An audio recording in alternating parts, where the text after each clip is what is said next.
מי שנכנס אדר,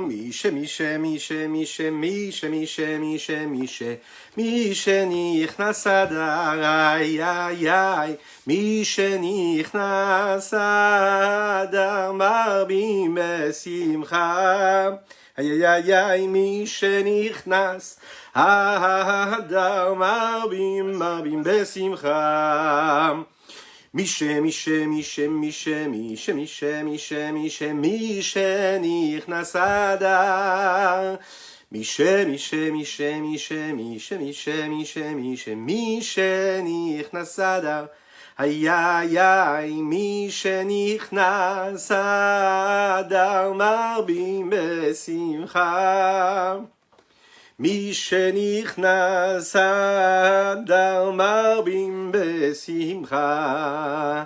מי שנכנס אדר, מרבים בשמחה. מי שנכנס אדר, מרבים בשמחה. מי שנכנס אדר, מרבים בשמחה. איי, מי שנכנס אדר, מרבים בשמחה. מי שנכנס אדר, מרבים בשמחה. מי שנכנס אדר, מרבים בשמחה. מי שנכנס אדר, מרבים בשמחה. מי שנכנס אדר, מרבים בשמחה. ויהי בימי אחשוורוש הוא אחשוורוש, ויהי בימי אחשוורוש הוא אחשוורוש, המולך מהודו ועד כוש, המולך מהודו ועד כוש, 720 מדינה, 720 מדינה. ויהי בימי אחשוורוש הוא אחשוורוש. ערב טוב לכולם.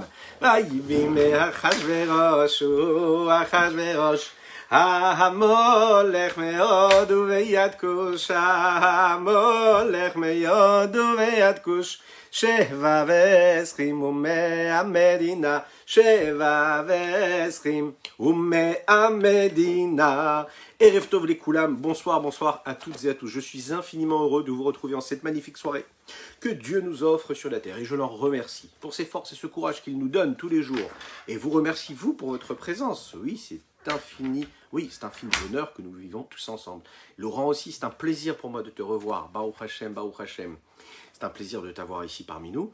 Et puis aujourd'hui, vous savez, c'est spécial, puisque c'est la veille, presque la veille, oui, c'est bientôt Purim, hein, c'est demain soir, et puis vendredi, magnifique, c'est exceptionnel, c'est une fête que nous adorons. Alors, ce qu'on va faire ce soir, c'est passer en revue l'histoire de Purim, hein, les basiques de cette histoire, mais avec un œil moderne, voilà, voir comment l'histoire de Purim, ça nous parle à chacune et chacun d'entre nous, dans notre vie, dans notre quotidien, dans notre vie sociale, dans notre vie actuelle, dans le monde dans lequel nous vivons, dans ce monde contemporain, et puis dans notre vie personnelle. Et puis vous allez le voir même dans notre corps. Nous allons découvrir et déceler le Achashverosh qui est en nous, le Haman qui est en nous, nous allons découvrir le Mordechai et Tzadik, et nous allons découvrir ce qu'est la valeur d'Esther Hamalka que nous avons déjà dévoilé ensemble. Aujourd'hui, nous étudions avec force et courage pour la Refoua Shelema totale et complète de plusieurs personnes que nous allons décrire tout de suite, et je compte sur vos prières, parce que c'est important, on a besoin de chacun et chacune d'entre vous, des tfilotes de chacun, et c'est très important. Chaya Anat, Shoshana Bat Laetitia Esther, qu'Hachem lui envoie une refoua shelema, Gad ben Léa, Tinok ben Avraham, et Devir ben Rachel Nechama, Devir Shneor ben Rachel Nechama. Hein, on va corriger le nom, Devir Shneor ben Rachel Nechama. C'est important qu'Hachem leur envoie oui, c'est une Géoula, hein, c'est une Refoua, une Géoula totale et complète à chacun. Voilà, que Dieu fasse que tout se passe bien et que, bien sûr, chacune et chacun d'entre vous, vous puissiez avoir que des bonnes nouvelles. Voilà, une bonne guérison pour ceux qui en ont besoin, qu'Akadosh Baruch Hu retire tous les doutes que nous pouvons avoir par rapport à notre forme physique ou spirituelle, que Hachem nous aide, qu'il soit avec nous, qu'on soit dans une vraie délivrance, qu'on puisse vivre le miracle de Purim, et que ce soit que ça nous concerne, chacune et chacun. Chazak pour vous, amen ve amen. Je compte sur vos partages, sur vos likes et vos commentaires. Vous êtes la force de ce rendez-vous, vous en avez le mérite. Je rappelle qu'il y a une grande bracha à demander aussi pour Dana Rachel Ganouna Cohen, ainsi qu'une longévité en bonne santé, jusqu'à 120 ans et plus, en bonne santé pour Arlette Mazouz, Bezrat Hashem, avec un grand mérite pour notre ami Laurent Baranès, que Dieu lui offre tous les mérites dont il a besoin. Oui, mais c'est bien les brachot, on va rentrer dans le vif du sujet, vous allez le voir, oui. Alors ce qui est très important, c'est de me dire bonsoir, voilà, amen ve amen, super, c'est parfait. Également, rappelez-moi, dites-moi que vous êtes là, que vous soyez là donc en live ou en replay, faites-moi un petit coucou, hein. Dites-moi bonjour, dites-moi Erev Tov, dites-moi bonsoir, dites-moi good evening, voilà, ce que vous voulez, dans la langue que vous voulez, et puis qu'on soit ensemble, voilà. C'est parti? C'est parti tout de suite, c'est-à-dire maintenant. Nous y allons tout de suite, de ce pas. Esther Amalka, Achashverosh, Aman, Mordechai Yatzadik, waouh, il y en a des visages dans cette histoire de la Megillat Esther et de Purim. Alors a priori, Purim c'est une fête qui est joyeuse, hein. On sourit, on se déguise, on danse, on chante. Eh oui, c'est un moment de bonheur, de joie. Et pourtant, en fait, en réalité, Purim, on va le voir, c'est quand même une histoire sérieuse. Hein. C'est pas si évident que cela de dire que c'est une histoire qui est aussi joyeuse. Vous savez que Purim, il est dit comme ça dans les textes. Dans la Chassidoute, c'est expliqué avec les mots de la Chassidoute et de la Kabbalah. Il faut savoir que la fête de Purim, c'est même plus fort que Kippour, normalement. C'est tellement élevé comme fête qu'on n'a pas pu la limiter à un Yom Tov. Hein, vous imaginez, on l'a expliqué dans notre dernier cours sur la Megillah, que Mordechai Tzadik, lui, voulait en faire un Yom Tov, un jour de fête. Mais vraiment fête, même si c'est bien sûr vécu comme un jour de fête, mais assumé, c'est-à-dire vraiment un jour où on n'aurait pas le droit de travailler, etc. Donc il faut savoir qu'en fait, c'est un jour qui dépasse même les limites qu'un jour de fête peut avoir. Il dépasse les limites que le jour de Kippour pourrait avoir. C'est écrit comme ça dans la Chassidoute. Alors on va essayer de voir un petit peu ce qui s'est passé. Vous savez que le Baal Shem Tov a une explication très très belle sur ce qui est dit dans la Gemara. Il est dit comme ça dans la Gemara Megillah. Akoré ta Megillah et ma frère, le Yatsa, celui qui lit la Megillah, mais pas dans le bon sens, il n'est pas quitte. C'est-à-dire qu'il faut dire les choses dans le bon sens. Il ne faut pas dire que les événements se soient passés pas au bon moment.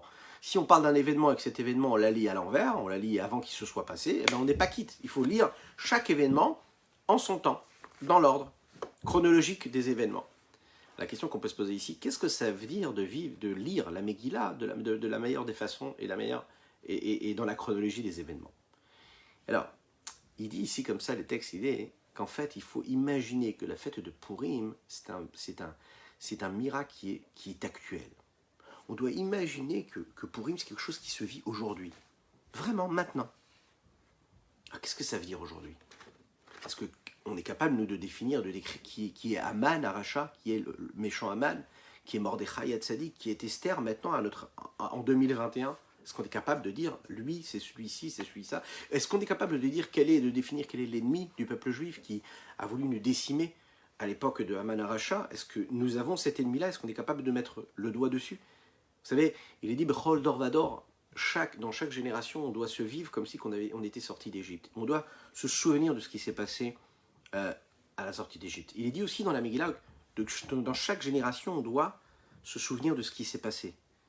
Se rappeler toujours que ce soit une histoire éternelle qui continue de nous accompagner, de se rappeler qu'à un moment, la Yehudim Haïta Ora Vesimcha Veson Vikar, qu'à un moment, ça a été un jour de joie pour le peuple juif, qu'on a vécu vraiment de la joie. C'était une joie qui était intense, vraiment. On doit le vivre de cette façon-là. Le Baal Shem Tov disait que il faut vivre la Megillah de manière individuelle. Voilà. Il faut le vivre. C'est une fête qui est publique, qu'on doit vivre avec ses proches, avec sa communauté. On doit aussi la vivre de manière individuelle, l'ikro. Il faut la vivre, il faut la lire, il faut l'interpréter avec nos mots. C'est à nous de lire cette belle histoire, de l'interpréter, de la vivre, de la ressentir avec nos mots à nous, avec notre vécu. Essayer de ressentir qui est le Mordechai de notre époque. Il est où le Mordechai en moi, dans ma vie, dans ma famille, dans ce que je suis moi, dans ma tête, dans ma psychologie, dans mon âme, dans mon cœur. Il est où Aman? Quand est-ce qu'il s'exprime chez moi? Prenons l'histoire. Si vous voulez, un petit peu comme elle s'est passée, vous allez voir, ça va être magnifique. Vous savez combien de temps cette histoire? Elle est actuelle, hein. On vit avec. Ça fait plus de 2000 ans. En 3392, après la création du monde, le roi Ahasverosh devient ce roi, le roi de Perse. Bien qu'Ahasverosh ne fait pas partie d'une famille royale, il devient le roi par son mérite. Le mérite de sa richesse et le mérite de sa poigne et de sa force, de sa puissance. Il va réussir à combattre et il va se battre sur le front et en combattant, il va montrer sa force. Il va réussir à détruire le pouvoir qui était en place et justement prendre la place de ce pouvoir. Il va se retrouver à la tête de 127 pays et provinces, depuis Odou jusqu'à Couche. Ahasverosh, c'est un roi qui gouverne sur son peuple avec une main de fer. Jamais, jamais, jamais il a eu peur de ses ennemis. Et puisqu'Ahasverosh est devenu ce qu'il est devenu, et qu'il a pris le pouvoir, bien sûr, pas du tout dans les lois, et c'est-à-dire qu'il a pris de force, il a cherché par tous les moyens à renforcer cette royauté, ce pouvoir qu'il avait pu prendre, et de faire monter un petit peu sa valeur, sa popularité, puisqu'il n'était pas aimé, puisqu'il avait pris le pouvoir de force. Donc il a fait tout ce qu'il fallait pour essayer d'apparaître auprès de ses sujets comme quelqu'un de bien aimant et de proche d'eux. Pour ce but-là, et pour atteindre ce but-là, il a tout simplement pris sa ville, qui était la capitale de Babylonie, et il a fait passer à Shushan, qui elle était la capitale de Perse. C'est un pas énorme qu'il a fait, mais il en a fait un autre pas énorme. Dans cet même esprit-là, pour étendre sa royauté, son honneur et son pouvoir, pendant quasiment 6 mois. Imaginez ce que ça veut dire. Pendant 6 mois, il va faire et donner un festin phénoménal, grandiose, exceptionnel, pendant près de 6 mois. Pendant près de 6 mois, il va y avoir des ambassadeurs, des représentants de tous les gouvernements des différents pays qui venaient, et ils étaient invités, les responsables de chaque région, de chaque pays sur lesquels il régnait, de chaque province, chacun se présentait avec sa délégation, il s'installait, il pouvait profiter, tout était payé aux frais du roi Ahasverosh, et il profitait de ce festin, il buvait, et de cette façon-là, il s'installait un petit peu plus, et il prenait son pouvoir sur cette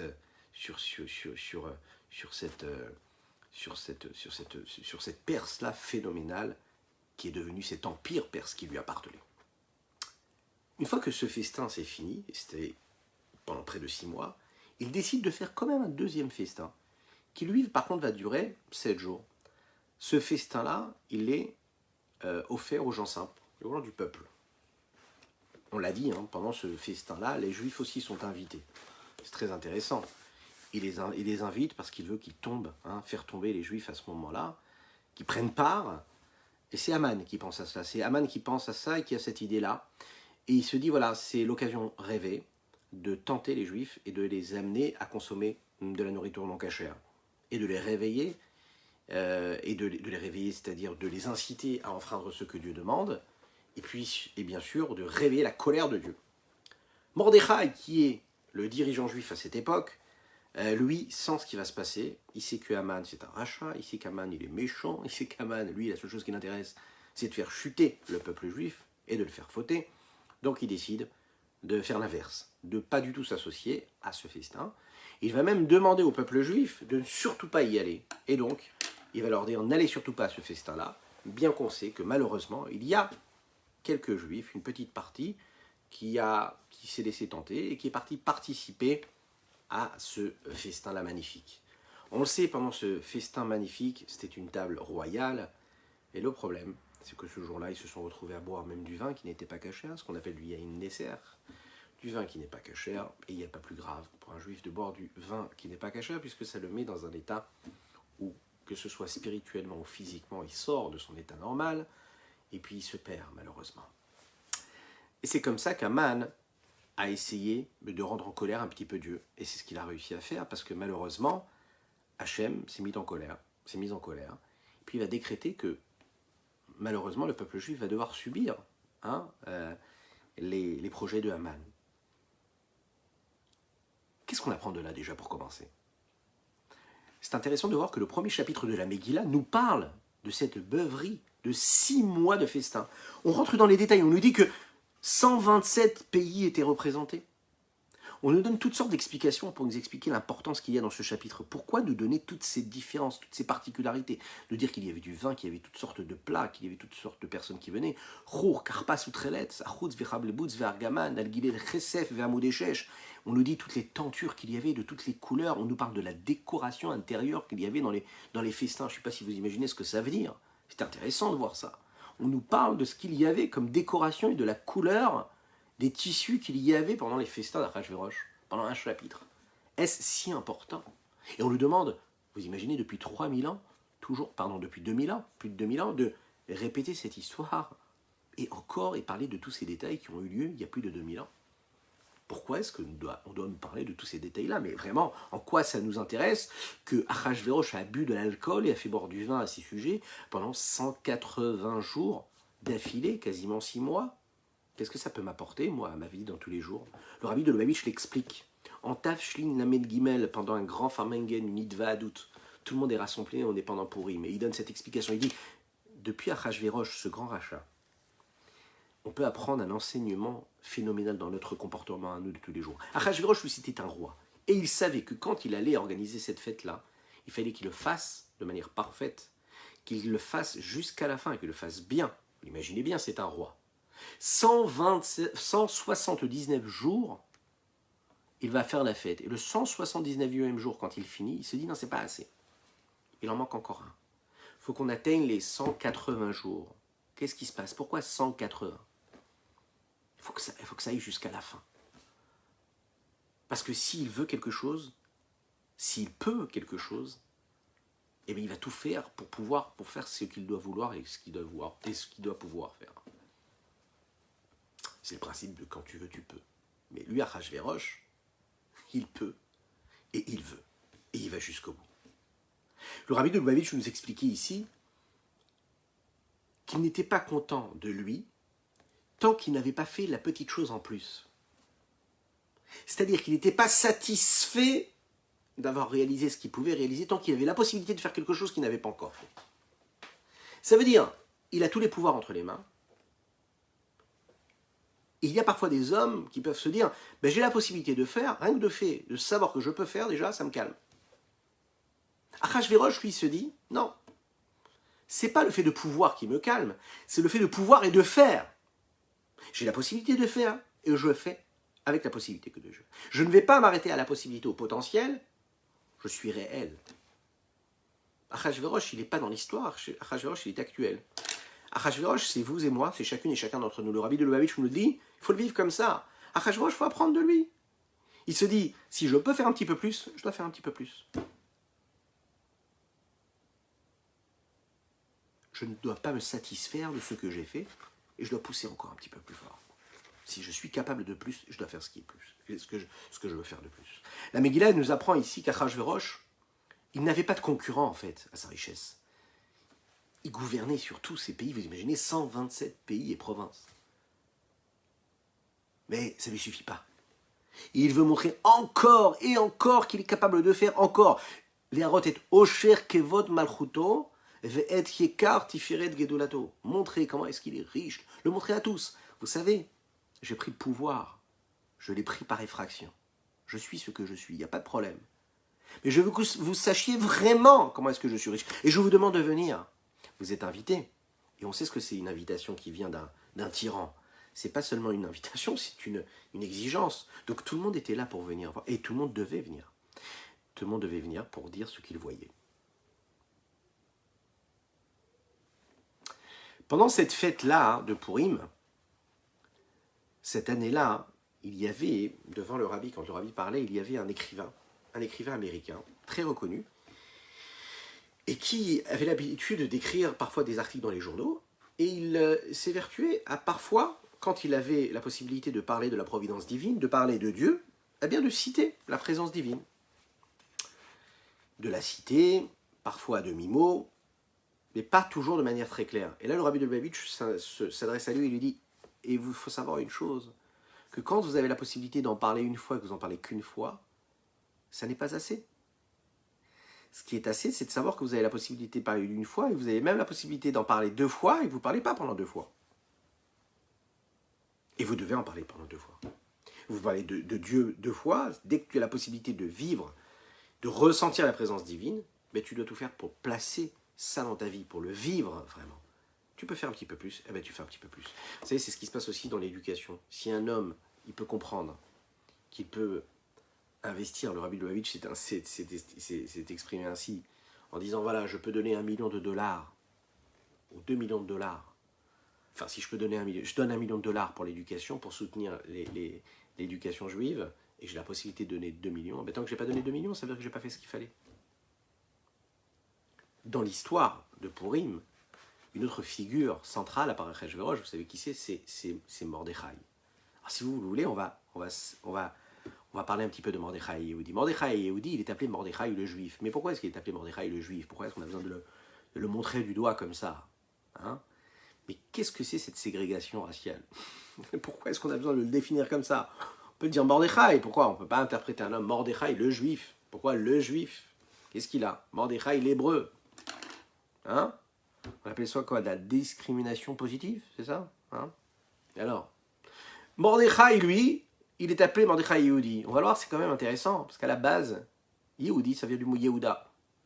Un joli prénom. Hein, vous me l'accordez? Enfin, je ne sais pas. Yehudi, ça vient du chevet de la tribu de Yehuda. Mais bizarrement, Mordechai ne vient pas de la tribu de Yehuda. Il vient de la tribu de Binyamin. C'est un descendant du roi Shaoul.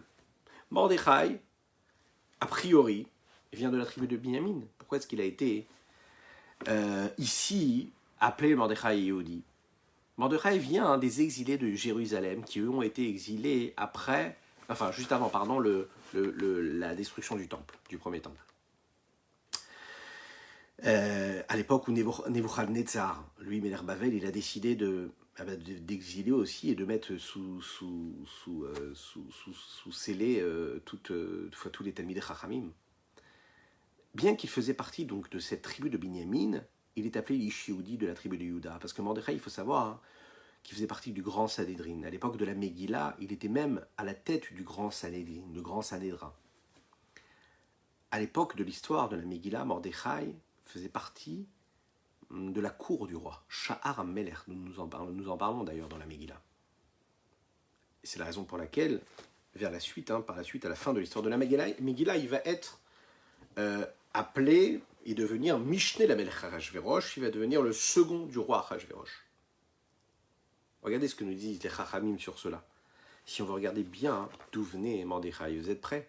Mordechai ben Yair ben Shimi, le fils de Bana, le fils de Motza, le fils de Hala, le fils de Mephibedeshet, le fils de Yonatan, qui lui était le fils de Shaoul, qui lui était le fils de Kish, qui lui était le fils d'Aviel, le fils de Tsour, le fils de Bechorat, le fils d'Afiar, je continue, le fils de Shecharia, le fils d'Azaria, le fils de Shokak, le fils de Michaël, de Aliel, le fils d'Amioud, qui lui était le fils de Shephatia, le fils de Betuel, le fils de Fitan, le fils de Melor, le fils de Yeroval ben Hanania, qui lui était le fils de Zevadi, le fils de Shmaria, qui lui était le fils de Zecharia, qui lui était le fils de Mérimot, qui lui était le fils de Chosham, qui lui était le fils de Shecharia, qui lui était le fils de Etzbaon, qui lui était le fils de Ezaria, Ben Gera, qui lui était le fils de Bala, qui lui était le fils de Béla, qui lui était le fils de qui? De Binyamin, qui lui, Binyamin, était le fils de qui? De Yaakov. Vous avez suivi ou pas? J'espère que vous avez tout noté, hein, parce que moi je m'en souviens pas. Lechaim. Ça veut dire qu'ici, en fait, on a découvert que quoi? Qui vient de la tribu de Binyamin. Mais, il y a un mais, parce que les Mefarshim nous expliquent qu'en fait, en réalité, il fait aussi partie de la tribu de Yehuda, du côté de sa maman. Et on a décidé de le faire passer du côté de sa maman à ce moment-là. Pourquoi? Ben parce qu'en fait, il est aussi un des descendants de la tribu de David, du côté de sa maman. Et c'est ce qui reflète ici dans cette histoire-là. Yehudi, parce qu'il vient de la royauté de Yehuda. Asher ogla mirushalayim imagola asher ogleta im Yechonia melech Yehuda. Alors, est-ce que ça vient de sa maman? J'ai un petit doute. Voilà, c'est ça, c'est tout à fait ça. Voilà, dans la Gemara Megillah, c'est marqué comme ça que le père de Mordechai, lui, venait de la tribu de Binyamin et sa maman venait de la tribu de Yehuda. Quoi qu'il en soit, il est donc appelé Yehuda, Yehudi Milachon Yehuda, de la tribu de Yehuda. Après l'histoire de la Megillah, Mordechai va devenir une des grandes figures, hein, de toutes ces personnes-là qui vont monter en Eretz Israël avec le prophète Azaria et le prophète Nehemia. Il est considéré comme un des plus grands de ce que l'on a appelé Anshe Knesset Agedola, cette grande assemblée-là qui a constitué les grands sages. C'est eux qui ont par exemple écrit ce que nous avons aujourd'hui, le Sidour de la Tefila, ce qui nous permet de faire nos prières, c'est Anshe Knesset Agedola, ces grands sages qui ont instauré le rite de la Tefila et encore plusieurs autres décrets de base qui font partie de notre vie de tous les jours, de notre judaïsme. Mordechai Hatzadik, c'est un prophète. Les Chachamim le décrivent comme quelqu'un qui était donc un prophète. Ish Yehudi Ayabeshushan Abira. Qu'est-ce que nous pouvons apprendre de Mordechai et Yehudi? Comment est-ce que son enseignement est un enseignement qui est actuel? La force de Mordechai et Yehudi, c'est qu'il, même s'il faisait partie du parlement d'Achashverosh, on était capable de voir dans toutes ses actions, dans toute sa façon de comporter, qu'il restait un juif, le juif Ish Yehudi. De loin, on pouvait le reconnaître comme un juif. Il y a ces juifs qui pensent qu'ils doivent absolument vivre dans le monde dans lequel ils vivent, dans le modernisme, dans le monde moderne, en essayant à tout prix de ressembler à leurs semblables, c'est-à-dire de ressembler aux gens qui les entourent, à la mode. Donc si on est dans une mode où on nous demande de nous habiller avec des pantalons à pattes d'éléphant, alors on s'habille tous à pattes d'éléphant. Si la mode c'est maintenant de ne plus faire pattes d'éléphant, mais de s'habiller avec des pantalons, je préfère même pas en parler, c'est-à-dire voilà, près du corps, alors on va tous s'habiller comme ça parce que c'est la mode. Que ce soit beau, que ce soit moche ou pas, bon. Un juif, il ne doit pas s'habiller comme la mode elle exige. Il doit bien s'habiller. Mais il doit s'habiller comme il faut. Ish Yehudi, ça veut dire, Mordechai, on le voyait de très très loin. On savait tout de suite que c'était un juif. Mais c'est pas grave. On était capable de le reconnaître, mais c'est pas grave. Parce qu'il savait, lui, que de toutes les manières, peu importe comment tu vas t'habiller, tu es juif, tu resteras juif. On te décrira toujours en tant que juif. Positivement ou malheureusement négativement. Et puis, malheureusement, même quand on veut te faire du mal, on saura qui tu es. Peu importe comment tu t'habilles, tu peux être habillé de la plus belle des tenues et ressembler au maximum et faire partie de l'intelligentsia, de faire partie de la culture, de côtoyer les plus grands clubs, voilà, d'être vraiment dans l'assimilation la plus totale, que tu le veuilles ou non, que ce soit tes amis ou tes ennemis. Et on l'a vu à travers l'histoire, c'est criant de vérité. Il y aura toujours quelqu'un qui viendra te dire, toi tu es le juif. Et donc Mordechai Hatzadik, lui, le savait. Donc au lieu de briller parce que les autres le reconnaissent en tant que juif, bien que lui, il cherche à se cacher, il assumait être juif qu'il l'était, en étant qu'il l'était lui. Pas en étant ostentatoire, hein, en étant celui qu'il était lui, sans déranger personne, en assumant ce qu'il était lui. Ça, c'est un vrai juif. Peu importe où tu es, tu restes qui tu es toi.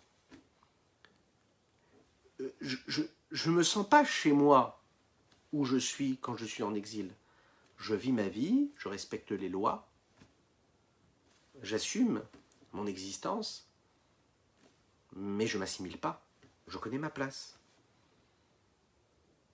Dans d'autres termes, le juif, c'est celui qui est fier d'avoir sa kippa, d'avoir ses tzitzit, de se comporter avec fierté, et bien sûr, ça nécessite beaucoup, beaucoup d'efforts, à savoir avec un comportement irréprochable. On est d'accord?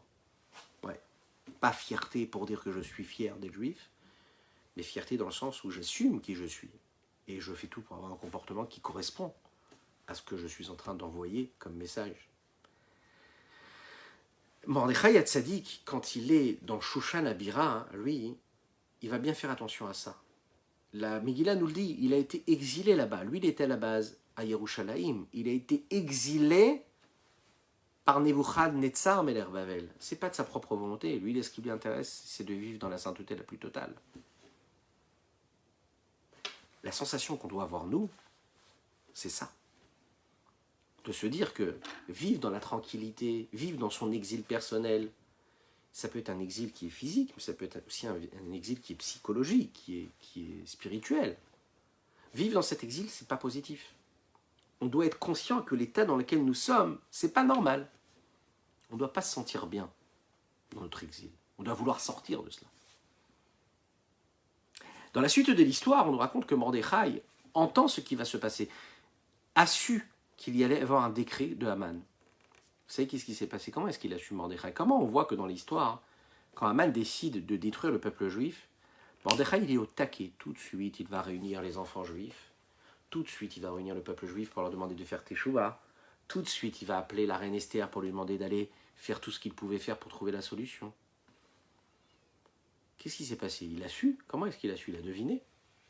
Je sais pas, qu'est-ce que vous en pensez? Les Chaim.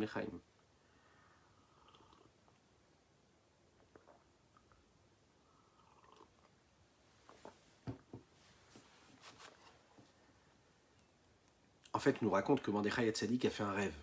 Et dans son rêve, Eliyahu Hanavi lui est apparu. Eliyahu Hanavi, il lui a tout raconté. Il lui a dit qu'il y avait un décret terrible qui allait s'abattre sur le peuple juif. Il lui a expliqué que la seule solution de se sortir de tout cela, c'était que le peuple juif fasse une vraie teshuva, un vrai retour vers Dieu. Et quand il s'est réveillé, Mordechai a eu très très peur de ce à quoi il avait rêvé, et il savait que ça c'était une interprétation prophétique qu'il devait avoir sur cet événement-là, ce rêve. Il s'est levé, il a déchiré ses vêtements, il est sorti dans la rue, en pleurant, à haute voix, des sanglots, les Chachamim nous disent, qui ont réveillé toute la rue. Et la communauté juive qui se trouvait là a senti qu'il se passait quelque chose de grave. Et très très vite, la nouvelle est arrivée. On a su que le peuple juif allait être détruit et décimé le 13 du mois de Hadar. Habillé justement de ses habits déchirés, avec de la cendre sur la tête, Mordechai Hatzadik va se présenter, comme tous les jours, au Parlement de Achashverosh, dans la cour du roi. Et là, bien sûr, tout le monde le voit, habillé de cette façon-là, avec cet accoutrement. Il y a les serviteurs d'Esther qui lui sont complètement dévoués, regardent ce qui se passe, courent chez Esther, parce qu'ils savent qu'Esther est proche de Mordechai, même si Achashverosh ne sait pas qu'Esther c'est une fille juive. Ils lui disent, voilà, on a vu Mordechai, celui qui est proche de toi, on l'a vu habillé avec un sac déchiré sur la tête, de la cendre. Elle cherche à savoir pourquoi, et très rapidement, elle se rend compte et on lui raconte ce qui s'est passé. Le problème, c'est que Esther n'a pas la possibilité de rentrer et de voir ce qui se passe, puisque lui-même, Mordechai, ne peut pas rentrer dans le palais habillé de cette façon-là, vous l'imaginez bien. Mordechai la supplie, lui dit, il faut que tu fasses quelque chose. Il faut que tu fasses quelque chose, que tu ailles voir le roi Achashverosh, et qu'Achashverosh nous sauve. On ne peut pas se laisser faire comme ça. Esther va envoyer des émissaires à Mordechai, elle va dire, Kol shebe yecholti ese lemanami. Sache une chose, mon cher oncle, sache une chose, je ferai tout ce que tu me demanderas, et je ferai tout pour sauver le peuple juif. Le problème, c'est que ça fait plusieurs jours déjà, ça fait 30 jours que je n'ai pas été invité par le roi, et j'ai peur de rentrer chez le roi. Si le roi ne me présente pas son sceptre d'or, je n'aurai pas la possibilité de rentrer, je n'ai pas le droit. Et il va y avoir donc un miracle. Mordechai va répondre à Esther et lui dit, tu sais, tu peux dire ce que tu veux, mais on ne peut tenir que sur toi. Vous savez, c'est comme quand dans un foyer, on sait que c'est la maman, on sait que c'est la femme, on sait que c'est l'épouse qui tient tout. Ouais, qu'on le veuille ou non, c'est comme ça. C'est elle, dans les moments où on en a besoin, qui va tenir la maison, qui va tenir le foyer, qui va tenir. Et c'est elle, c'est Esther Amalka qui a cette force-là à ce moment-là. Et Mordechai lui dit, on dépend de toi. Mais Esther ne va pas se laisser faire, elle va dire, ok, parfait, moi je vais faire ce que je peux faire. Mais vous, je vous demande d'aller jeûner, je vous demande d'aller prier, et je vous demande d'aller étudier, et de faire tout ce qu'il faut pour demander à Kadosh Baruch Hu de nous sortir de là. Je vais faire ce que je peux faire du côté de la nature, mais vous devez vous rapprocher d'Hachem, vous rapprocher de Dieu de la meilleure des façons. Entre les lignes, on est capable de voir qu'à la base, Mordechai, lui, qui sait tout, lui qui est le prophète, qui est le dirigeant du peuple juif, qui sait comment gérer l'histoire a priori, on a l'impression qu'un petit peu, comme si c'est plus lui. Elle. Et c'est elle qui va prendre les événements, et elle va lui dire, moi je ferai ce qu'il faut, mais toi aussi tu dois faire ce qu'il faut. Alors quel est l'enseignement qu'on peut prendre de ça? Nous, sur cet événement-là, avant de continuer vers les autres événements. Voilà. Excusez-moi un petit instant, qu'on n'entende plus rien. Voilà. Celui qui a le mérite d'avancer dans la vie, de se retrouver à des positions qui sont belles, qui sont nobles, qui sont enviables, qui sont respectables, il peut même se retrouver dans la cour du roi, il peut même se retrouver dans le parlement du roi, ça ne suffira pas. Ça ne suffira pas et on ne lui permettra pas de penser qu'il peut avoir tous les pouvoirs. À un moment ou à un autre, on doit avoir l'humilité de savoir que ce n'est pas nous qui gérons tout, même si on est à la plus belle des places. Akadosh Baruch Hu, il peut gérer le monde indépendamment de nous. Même quand on a l'impression qu'on est irremplaçable, que nous sommes les meilleurs, que c'est nous qui maîtrisons, c'est nous qui avons le pouvoir de tout faire, d'être celui qui est l'homme de la situation. Le Baal Shem Tov disait comme ça, d'un des versets de la Torah du Tanakh, « Mais Hashem mitzad et gever konenu » Nos pas sont dirigés par ce que Dieu nous demande d'être, et c'est lui qui dirige nos pas. Il n'y a rien de stable, il n'y a rien de simple dans la vie. Akadosh Baruch Hu fait tout ce qu'il faut, et il fait tout indépendamment de nous, mais il fait tout aussi avec nous. Et que quand on est dans une situation, quand on est dans un moment, quand on vit quelque chose de précis, de particulier, qu'on est à un moment à la croisée des chemins, quand on est dans une situation, on est dans un endroit, à un moment certain, avec les personnes certaines, c'est qu'on est là pour une mission particulière, parce qu'Akadosh Baruch Hu a décidé que nous soyons là, parce qu'il a décidé que nous devions être l'intermédiaire et celui qui devait être la personne de la situation à ce moment précis, à ce moment et pas à un autre moment, et nous et pas quelqu'un d'autre. Et quand on est conscient de cela, on est aussi conscient que quand à un moment on sent que les événements doivent se faire et doivent être vécus et dirigés par quelqu'un d'autre, et on doit avoir la sagesse d'esprit de se dire, ok, j'ai été jusqu'à maintenant, jusqu'à cette seconde près, jusqu'à cette situation près, le responsable et celui qui a été envoyé par Dieu, son émissaire, mais à partir de moment, c'est plus moi. Celui qui pense que c'est lui qui dirige et qui fait ce qu'il fait, qu'il est là et qu'il maîtrise quelque chose, qu'il est quelque chose, qu'il a une part et qu'il est irremplaçable, là peut tomber de très très haut et peut être très facilement influencé par l'état dans lequel il va se retrouver. Il se dit, mais j'ai tout perdu, qui je suis, j'ai plus rien. Pourquoi? Parce qu'il pêche par son orgueil. Il pense que sa situation a fait ce qu'il est lui, mais pas du tout. Toi, tu es juste là parce que Dieu il a décidé de te mettre à ce moment-là. Et tu es son intermédiaire et son émissaire à ce moment-là. Tu dois juste te comporter de cette façon-là. Et Mordechai, il va le savoir. Il n'y a pas de moi, il n'y a pas d'égoïsme, il n'y a pas d'égocentrisme, il n'y a pas de narcissisme. Mordechai Hatzadik, on le sent complètement humble. C'est lui qui va suivre ce que la reine Esther va lui dire. Elle lui dit, fais comme ci, fais comme ça. Et c'est elle qui va marquer le tempo, qui va donner le timing. Elle décide, non, j'irai pas tout de suite. Tu veux que j'aille maintenant? C'est pas maintenant que je vais y aller. J'irai après. J'inviterai le roi plus tard. D'abord tu vas faire ça, d'abord vous allez jeûner, d'abord tu vas aller étudier la Torah, d'ailleurs vous allez prier. Ensuite j'inviterai le roi une fois, ensuite j'inviterai le roi une deuxième fois. Elle sait ce qu'elle doit faire. Elle tient l'histoire. Et Mordechai aura l'humilité de se dire, je dois rester à la place, à la mienne, et elle saura ce qu'il faut faire. C'est la raison pour laquelle Esther, elle comprend qu'il y a une sakana, qu'il y a un danger véritable. Elle va, bien sûr, donner sa vie. Elle sait qu'elle peut être tuée par le roi tout de suite. Parce qu'elle n'a pas le droit d'y aller. Elle le sait. Elle sait que même si le roi accepte de la faire entrer, il peut ensuite la tuer. Mais Esther, ici, elle sait qu'il faut faire autre chose maintenant. Ça ne lui pose pas de problème de donner sa vie. Elle sait juste qu'il faut l'erknos et kol hayehudim animtseim beshushan. Elle veut maintenant précisément que le peuple juif se réunisse. Elle sait que maintenant ce qu'il faut c'est les prières, c'est la tfila, c'est l'étude, c'est le rapprochement avec Dieu. Elle sait en fait que tous les juifs qui vivaient, écoutez bien, dans toutes les nations, dans tous les pays qui se trouvaient sous la gouvernance du roi Achashverosh, l'Assuréus, vont recevoir et vont prendre sur eux de jeûner. En attendant, vous imaginez bien, dans chaque endroit où le décret de Haman avait fait rage, ces bénis Israël, ces juifs-là, se sont mis à pleurer, se sont mis à demander pardon, à faire teshuva. Ils ont vécu un vrai deuil.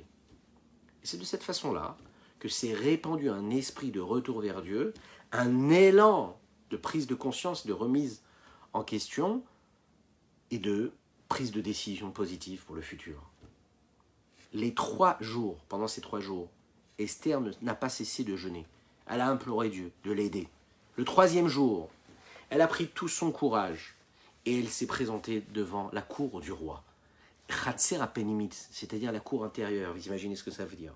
Près du roi, tout près. Là, le roi est installé, Al-Kissé Malchoutou, sur ce trône céleste, royal. Vous imaginez bien, après 3 jours de jeûne, 3 jours de jeûne, elle est fatiguée, elle est faible. Elle n'a peut-être pas tout son équilibre. Et voilà que le roi, qui est assis, il n'y a pas de problème, il va lui tendre cette main-là et la faire entrer. Elle avait peur, mais il y a eu un miracle. On dit qu'Achashvérosh, à ce moment-là, il y a eu une lumière, une beauté phénoménale qui s'est dégagée du visage et de la personne d'Esther elle-même. Il va lui dire, qu'est-ce que je peux faire pour toi, Atratsia Malchut Veinatenlach, jusqu'à la moitié de mon royaume, et je te le donnerai. Elle dit, non, je te demande juste de venir au festin que je donnerai. Il y aura aussi Aman. Vous savez, Aman, c'est le chef du gouvernement. Il dit, il n'y a pas de problème, j'accepte ta demande. Elle avait beaucoup de raisons, Esther, d'inviter Aman à ce festin-là. Elle voulait que les Juifs sachent que tout se trouve et que le salut se trouvait dans les mains d'Akadosh Baruch Hu, de Dieu, et pas dans les mains d'un homme. Comment? De façon à ce que quand les Juifs vont entendre qu'au moment d'une souffrance, oui, quand elle est vraiment dans un moment de souffrance, elle n'a pas peur de faire rentrer dans ce festin-là un homme qui est là, qui est l'ennemi, hein, dans un moment aussi fatal, elle s'est dit ça va faire travailler la conscience du peuple juif. Ils vont faire vraiment une vraie teshuva avec un vrai cœur brisé. Quand le roi Achashvérosh et Aman, son conseiller, se sont présentés à se micheter, à ce festin, elle lui dit « J'aimerais encore une fois vous inviter. » On ne comprend pas pourquoi. On appelle ça un micheté à yaïn, un festin de vin. Pourquoi un festin de vin? C'est comme ça, c'est ainsi. Un festin de vin. Qu'est-ce qu'il a le vin? Qu'est-ce qu'il a de si particulier? Le vin qui dévoile ce qui est secret. Nichnas yaïn yatsason. Ve'en micheté, et la yaïn, il ne peut pas y avoir de festin sans vin. Mais pourquoi est-ce que ce vin, encore une fois, ce vin qui vient toujours continuellement, il était là pendant un chapitre entier, ce vin. Le vin coulait à flot. Vous savez qu'à l'époque, on servait, même les gens simples, dans des belles coupes d'argent, on leur demandait de finir le vin. Ils étaient obligés de le finir, la coupe. Sinon, c'était un affront pour le roi. On nous en parle pendant un chapitre entier. Et puis, on parle encore une fois de ce michté ayin. Et puis ensuite, on nous dit que nous devons célébrer cela avec le vin aussi. Attention, du bon vin. Choisissez du bon vin. Ah oui, c'est important. Royal Wine en fait du très très bon. Choisissez bien. Attention. Attention, mais avec modération, en faisant les chaïm. Attention, bien sûr. Et là, qu'est-ce qu'elle dit? L'erknos ad kol hayehudim. Alors, le rabbi de Lubavitch va nous donner un enseignement phénoménal sur ça. Il nous dit, mais quelle est la magie d'Esther là, à ce moment-là? Comment est-ce qu'elle réussit à faire quelque chose de spécial et à faire tourner la tête à Achashvérosh? Qu'est-ce qu'il y a? Quel est son numéro de charme, si on peut l'interpréter de cette façon-là? Pourquoi est-ce qu'Esther a pensé que de manière naturelle, comment elle a pu imaginer que de manière naturelle, elle pouvait vraiment faire changer d'avis à Achashvérosh?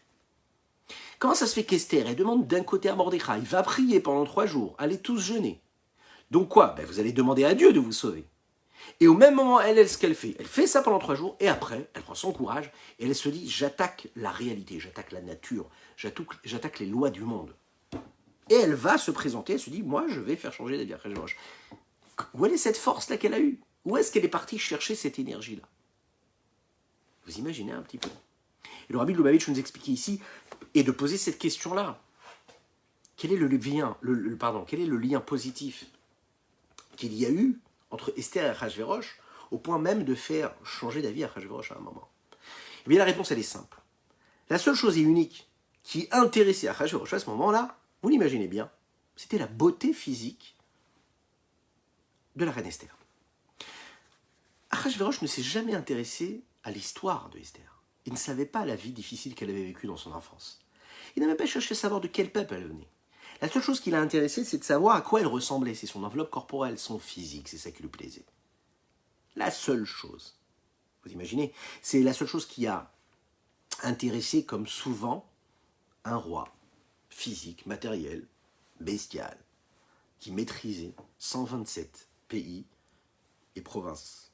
La beauté extérieure, comme le pouvoir extérieur qu'on impose, qu'on vole par effraction, comme il l'a fait lui à Achashvérosh. Pas par sa force. En tout cas, pas une vraie force. On a parlé tout à l'heure de cette mission-là qu'elle a eue Esther, que Mordechai lui avait donnée. Voilà qu'Esther, là, maintenant, elle est en train de concrétiser, matérialiser cette mission qu'elle avait à accomplir. A priori, on aurait pu penser que la seule chose qu'elle aurait dû faire, c'est tout simplement d'arriver de la manière la plus belle, puisqu'elle sait qu'elle va parler à Achashvérosh. Et qu'Achashvérosh, quels sont les arguments qui l'intéressent? C'est sa beauté. Oui. Et voilà que Esther, qui se présente devant elle, elle se présente après 3 jours de jeûne. Mais comment est-ce que tu viens te présenter devant le roi? Ok, que tu essayes, tu vas essayer de faire flancher, hein, faire changer d'avis. Tu veux le séduire, il va falloir que tu lui plaises. Comment ça se fait que tu viens après 3 jours de jeûne? Vous savez ce qu'on a dit dans les premiers chapitres de la Megillah? On a dit que toutes les filles qui passaient devant Achashvérosh, avant qu'il trouve Esther Amalka, elles passaient des mois, des longs mois, où elles se préparaient physiquement, dans toutes sortes de parfums et toutes sortes de soins cosmétiques et inimaginables, qui n'existent même plus à notre époque d'ailleurs, parce que vraiment ça durait des semaines entières, afin qu'elles arrivent de la manière la plus belle, les plus belles devant Achashvérosh. Et voilà que Esther, elle, on est à cette période-là, où on est face à un roi qui a besoin de tous ces artifices superficiels. Elle se présente à lui au bout de 3 jours, sans avoir mangé, sans avoir bu. Vous imaginez dans quel état physique elle devait être. Alors on ne comprend pas. Pourquoi est-ce que si c'est le côté physique qui l'intéresse ici, pourquoi est-ce que Esther, elle trouve des arguments qui ne sont pas les mêmes et les bons? Si elle choisit le jeûne, c'est-à-dire qu'elle choisit le miracle de Dieu. Et là, on voit qu'elle choisit le jeûne. Et pourtant, elle est quand même dans l'actualité. Elle est quand même de la réalité. On apprend 2 choses. Le Rabbi lui avait dit ici, on apprend 2 mots. Be'ezrat Hashem, avec l'aide de Dieu. Pourquoi l'aide de Dieu? Parce qu'il faut toujours faire quelque chose. On fait tout ce qu'on fait, on doit le faire nous. C'est pas à Dieu de le faire. On le fait, mais avec l'aide de Dieu. Tout est résumé, là, dans sa façon de faire à Esther. Tout est résumé dans ça. C'est ce qu'on peut voir dans l'éducation des enfants. On doit tout faire pour l'éducation de nos enfants. Mais avant tout, il faut quand même prier. On peut tout faire, mais il faut prier. Est-ce qu'on prie Dieu pour cela? Il faut prier pour que tout se passe comme il faut. On s'investit, mais il faut prier, ne pas oublier de prier Dieu. Parce qu'il y a tout peut se passer que par Dieu. Ça veut dire qu'elle, elle fait la démarche d'y aller, c'est-à-dire, elle fait cette démarche, elle vient, mais à un moment, elle s'arrête. C'est-à-dire, dans les codes du monde, dans les codes de la superficialité du monde, elle s'arrête. Puisqu'elle sait qu'il n'y a que Dieu qui va pouvoir trouver le moyen et qui saura comment gérer l'histoire. Elle laisse tout dans les mains de Dieu. Be'ezrat Hashem. Je me lève tôt, j'amène mes enfants à l'école. Mais derrière, je prie. Je prie pour que tout se passe bien. J'essaye d'avoir une bonne éducation, de dire les bons mots à mes enfants, mais je prie parce que je sais que c'est Dieu qui fera tout pour que je m'en sorte. Et regardons la dernière étape quasiment de cette histoire qui est magnifique de Purim. Balaylahu nadeda shenat melech. Cette nuit-là, une nuit exceptionnelle. Une nuit exceptionnelle parce que c'est un moment où en réalité il n'arrive plus à dormir.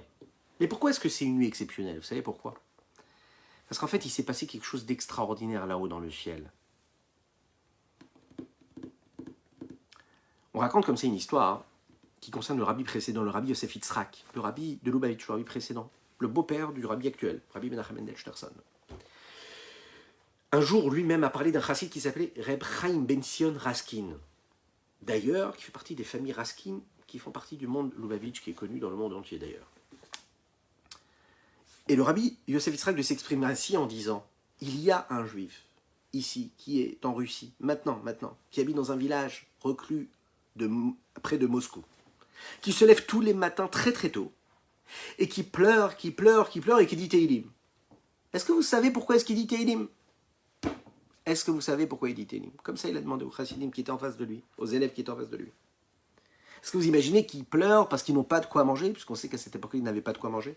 Est-ce que vous imaginez pourquoi est-ce qu'il pleure? Parce qu'il a des problèmes physiques, de santé, chas v'shalom? Non.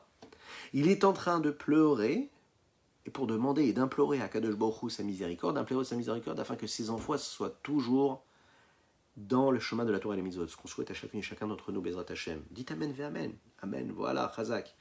Il y en a un qui dégaine tout de suite, Amen ve Amen. Chazak ou Baruch, Chazak, Chazak. Oui. Il pleure toutes les nuits en faisant Tehillim, en demandant à Hashem que ses enfants et ses petits-enfants gardent toujours le chemin de la Torah et des mitzvot. Vous imaginez? Et c'est ce qui s'est passé dans la suite de l'histoire. On sait que lui, malheureusement, n'a pas pu sortir de Russie. Il est même niftar en Russie, il est mort en Russie. Il est resté dans cet exil et il est mort là-bas. Par contre, tous ses enfants et ses petits-enfants, Baruch Hashem, ce qu'on sait, c'est que c'est devenu des grands rabbinim, et des gens très très érudits, et des gens très bien, et des gens qui sont restés dans la bonne route. Ben, l'exemple est des types. C'est-à-dire que ces prières-là, vous allez le voir, c'est ces filotes-là, ces prières dans la nuit qui ont transpercé c'est l'opacité de l'obscurité qu'il y avait dans la nuit, dans ces nuits de Shushan. On dit comme ça que pendant ces nuits-là, dans le ciel, il y avait énormément de bruit. On entendait des bruits. C'était quoi ces bruits-là? C'était le bruit des sanglots des enfants du Ham Israël, du peuple juif qui pleuraient et qui imploraient Dieu de les sauver face à ce décret. Au même moment, les malachim, les anges qui se trouvent là-bas, entendent ces pleurs et se tournent vers Dieu et disent: mais qu'est-ce qui se passe? Est-ce qu'il y a quelqu'un qui va détruire un monde ou quoi? On a l'impression que le monde va être détruit. On entend des pleurs, des sanglots. Qu'est-ce qui se passe? Personne ne dort, tout le monde entend ces bruits. En fait, il s'agissait bien sûr de Mordechai et de tout le peuple juif, des enfants qui pleuraient et qui imploraient Dieu de les sauver. Au même moment, vous l'imaginez bien, Esther, elle est en train de se préparer son deuxième festin, le festin qu'elle veut offrir à Achashverosh et Haman. Au même moment, Haman, lui aussi, fait du bruit. Il est en train de construire la potence sur laquelle il veut pendre Mordechai. Il n'y en a qu'un seul qui dort dans cette histoire, écoutez bien, c'est le roi Achashverosh. Tranquillement, sereinement, il dort. Et voilà que, dans cette sérénité, a priori, Akadosh Baruch Hu, Dieu vient et se révèle à lui par les mains d'un ange, à travers un ange. C'est l'ange Gabriel. Akadosh Baruch Hu va voir l'ange Gabriel et lui dit: mes enfants se trouvent dans un danger phénoménal. Et lui, qu'est-ce qu'il est en train de faire? Il est en train de dormir. Il dort, alors que mon peuple est en train de pleurer. Va tout de suite le déranger dans son sommeil. Et c'est ce qu'il va faire. D'un coup, le roi se réveille, il n'arrive plus à se rendormir. Il se tourne une fois, il se tourne une deuxième fois, il se tourne même une troisième fois, même une quatrième fois. Et là, il se pose une question, il se dit: j'ai une question. Mais pourquoi est-ce qu'Esther, elle m'a invité hier avec Haman, et pourquoi elle m'a dit, quand je lui ai demandé qu'est-ce que tu veux, quel est ton souhait, je suis capable de te donner même jusqu'à la moitié de mon royaume, la seule réponse qu'elle m'a fait, c'est quoi? Shehelati ou Bakashati, ma demande, c'est quoi? C'est que le roi et son conseiller viennent encore une fois demain au festin que je leur donnerai. Achashverosh dit: il y a un problème. Qu'est-ce qui se passe? Est-ce qu'ils sont en train de madigancer quelque chose? Et comme il n'arrive pas à se calmer, il se dit: je suis sûr qu'il y a quelqu'un dans mon royaume qui me le dira. Qui me dira s'il y a quelque chose qui se prépare, qui se manigance. Si vraiment je me suis comporté comme il faut avec mes conseillers, avec toutes les personnes, et que j'ai toujours récompensé chacun pour ce qu'il m'a fait, eh bien je serai sauvé. Et il m'avertira. Il appelle tout de suite son serviteur, et lui dit: amène-moi le livre des souvenirs, et lis devant moi ce qui s'est passé dernièrement. Et là, on lui lit, on lui dit: ben voilà, il faut que tu saches qu'il y avait une fois, un jour, Bigtan et Teresh, Bikshu Lishloach Yad Bamelech Achashverosh, dans laquelle était inscrit que Bigtan et Teresh, qui étaient deux conseillers du roi, avaient donc préparé un plan pour faire tuer Achashverosh, le roi Achashverosh, afin de prendre sa place. Et voilà que ce serviteur du roi est en train de lui lire ce qui s'est passé. Et le roi Achashverosh lui dit: mais et qu'est-ce qui s'est passé? Comment est-ce que j'ai été sauvé? Et là, de dire: il y avait un homme qui était là, qui s'appelait Mordechai. C'est Mordechai qui vous a sauvé. Comment il vous a sauvé? Eh bien, Mordechai, il connaissait la langue, il parlait toutes les langues, et il a entendu ça, il a compris la langue, et donc il a fait savoir. Et vous, grâce à ça, vous avez été sauvés. Et puis, Bigtan et Teresh ont été tués. Le Midrash nous dit que, vous savez qui c'est qui a lu? C'est le Malach, l'ange. L'ange qui a lu ça avec, vous l'imaginez bien, avec une voix tranquille et sereine quand il fallait. Il a su, bien sûr, lui raconter l'histoire comme il fallait. Et à la fin, il l'a même, bien sûr, bien endormi comme il fallait l'endormir. Et là, dans son rêve, quand il se rendort, encore une fois, Achashverosh va voir autre chose. Il va voir Aman, le méchant Aman qui se trouve devant lui. Et il voit Aman dans son rêve, écoutez bien ça, ce que le Midrash nous dit, avec une épée qui est posée sur sa gorge. Et il voit Aman devant ses yeux. Achashverosh, il se lève en sueur. Il n'arrive bien sûr plus du tout à dormir. Et il entend des pas au loin. Il dit, qui c'est qui est là-bas? Qui c'est qui est en train de marcher? Et là, on lui répond, bah, c'est Aman. Il dit, mais qu'est-ce qu'il fait Aman? Il dit, il y a Aman, que Aman vienne. Aman arrive. Il lui dit, mais j'ai une question à te poser, Aman. Tu sais qu'il y a quelque temps, il y a un fameux juif, enfin, pardon, il ne précise pas qui c'est. D'abord, il lui dit comme ça, excusez-moi pour ce petit détail, ce petit suspense qui a été retiré. On revient. Donc, Aman, il dit comme ça, Achashverosh dit à Aman, il dit, qu'est-ce que tu penses? Comment est-ce qu'on pourrait honorer une personne qui a fait quelque chose qui a sauvé la vie du roi? Aman se dit, bien sûr, il s'enorgueille, il dit, ah bien sûr que le roi, c'est moi qui veux t'honorer. Alors il lui dit, tout simplement qu'on prenne le plus beau des chevals, le cheval du roi, qu'on prenne la couronne du roi, qu'on prenne les habits du roi, qu'on lui pose sur lui, qu'on l'amène, qu'on le fasse passer dans les plus belles rues de la ville, et qu'on dise, c'est ainsi que l'on honore l'homme que le roi veut honorer. Voilà, c'est ainsi que l'on fait à l'homme que le roi veut honorer. Aman pense qu'il s'agit de lui. Bien sûr, Achashverosh a sa petite idée à la tête, il lui dit, c'est très bien, tu sais ce que tu vas faire? C'est ainsi comme ça que tu vas te comporter avec Mordechai. Aman, vous l'imaginez bien, il n'accepte pas cette histoire, mais il n'a pas le choix, c'est le roi Achashverosh qui lui a demandé, et on va passer tous les petits détails que nous avons relatés dernièrement, et il va donc se retrouver à faire cela. Donc, prendre à Mordechai, le mettre sur le plus beau des chevaux, et lui faire traverser la ville, et de cette façon en disant, c'est comme ça, c'est ainsi que l'on fait un homme que le roi veut honorer. C'est le dernier détail qui nous permet de comprendre et de prendre pour nous, et c'est ce que nous allons faire ce soir pour conclure notre petit cours de Torah, l'enseignement qui doit nous accompagner toujours. Pour comprendre vraiment ce qui s'est passé, il y a un point important qui nous est décrit, que ce soit dans la Gemara, que ce soit dans les livres de Chassidut, qui nous donne la clé à la lecture de cette histoire-là. Vous savez qu'il n'y a pas le nom de Dieu dans la Megillah. Mais on nous explique dans la Chassidut qu'à la place du mot Meler, parce qu'il y a énormément de fois le mot Meler dans la Megillah. Et à chaque fois qu'il y a le mot Meler, on doit y voir la présence d'Hachem, Akadosh Baruch Hu. C'est-à-dire que quand on dit à Meler, il s'agit de Dieu. Le mot Meler, c'est Akadosh Baruch Hu. Mais ce n'est pas seulement ça qu'il faut voir dans la Megillah. Dans la Megillat Esther, il faut voir une histoire, comme nous l'avons dit au début, en introduction, une histoire qui nous concerne chacune et chacun d'entre nous. On doit la lire à la première personne. Et donc, toutes ces figures-là, tous les acteurs de cette histoire, ce sont les acteurs qui font partie de notre vie. On est tous un peu Aman, on est tous un peu Achashverosh, on est tous un peu Esther Amalka, on est tous un peu Mordechai. On est beaucoup le peuple juif et on est beaucoup, énormément, ces enfants du peuple juif qui ont réussi à transpercer les cieux et à amener le peuple juif à faire Teshuvah et à amener la délivrance. Il faut savoir qu'on a en nous, on a cette capacité-là de prendre conscience que nous avons sur nous cette couronne qui a été posée sur la tête de Mordechai. Le Rabbi de Lubavitch, comme ça, s'est exprimé de cette façon-là. Il faut savoir que chacun, on a tous cette couronne sur nous.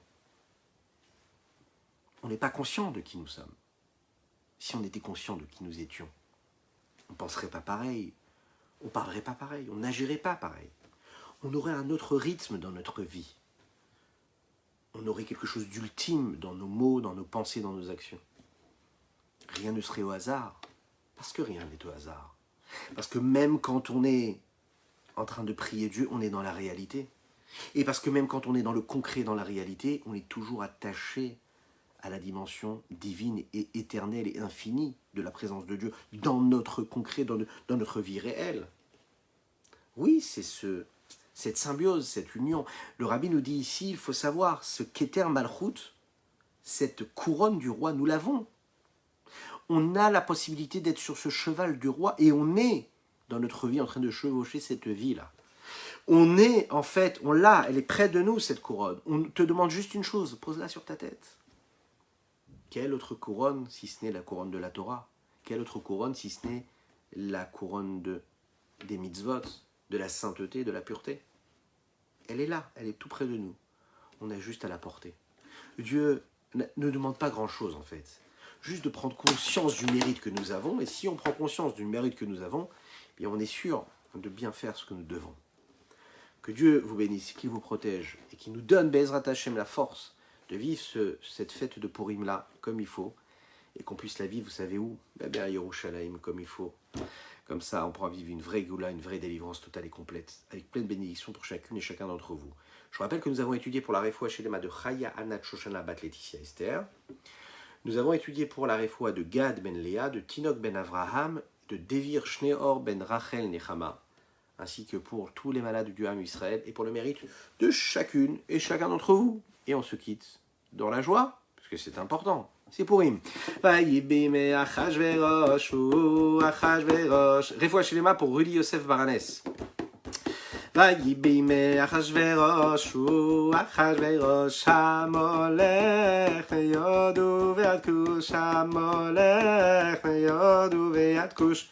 שבע ועשרים ומי המדינה, שבע ועשרים ומי המדינה, ויהי בימי אחשוורוש, הוא אחשוורוש, ויהי בימי אחשוורוש, הוא אחשוורוש, המולך מהודו ויד כוש, המולך מהודו ויד כוש, שבע ועשרים ומי המדינה, שבע ועשרים ומי המדינה,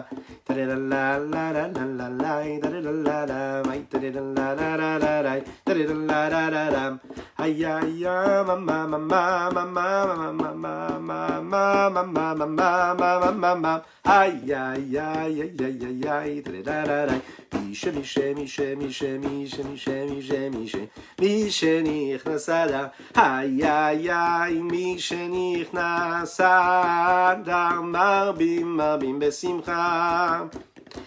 מי שנכנס אדר, מרבים מרבים בשמחה.